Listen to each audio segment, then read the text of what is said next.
মৎস্য অ্যান্ড হ্যাচারির স্বত্বাধিকারী মাসুদুল হক চৌধুরী শাহেদ বাংলাদেশের কৃষি ক্ষেত্রে গুরুত্বপূর্ণ ব্যক্তি এআইপি সম্মাননা সনদ পাওয়া বেগমগঞ্জবাসীর পক্ষ থেকে শনিবার বিকালে তরিক উল্লাহ চৌধুরী স্মৃতি পাঠাগারে সংবর্ধনা দেওয়া হয়। ঘাটলা এ রব উচ্চ বিদ্যালয়ের ম্যানেজিং কমিটির সম্মানিত সভাপতি ও বিশিষ্ট সমাজসেবক আলহাজ বদরুল আলম চৌধুরীর সভাপতিত্বে সমাজসেবক আব্দুর রব এর পরিচালনায় সংবর্ধনা অনুষ্ঠানে উপস্থিত ছিলেন 14 নং হাজিপুর ইউনিয়ন পরিষদের চেয়ারম্যান আজিম মির্জা, ঘাটলা এ রব উচ্চ বিদ্যালয়ের সাবেক সভাপতি কাজী মাসুদুর রহমান, বিশিষ্ট ব্যবসায়ী কামরুল ইসলাম জাভেদ সহ অনেকেই।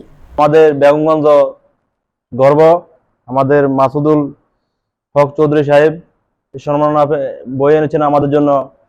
সাহেব এটা পাইছে আজকে, এটা সাহেবের অবদান না, সবার অবদান, সবার ফসল, তার বাপের অক্লান্ত পরিশ্রম।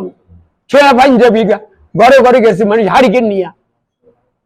সাহেবের বাবা একদিন আমার বলছিল সাহেবের অর্থনৈতিক অবস্থার কারণে সাহেবের মাঠে হাল চাষ করতে দিছে।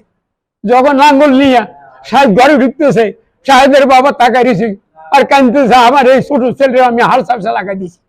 এই হাল চাষ থেকে সাহেব কোথায় উঠছে আপনি চিন্তা করেন।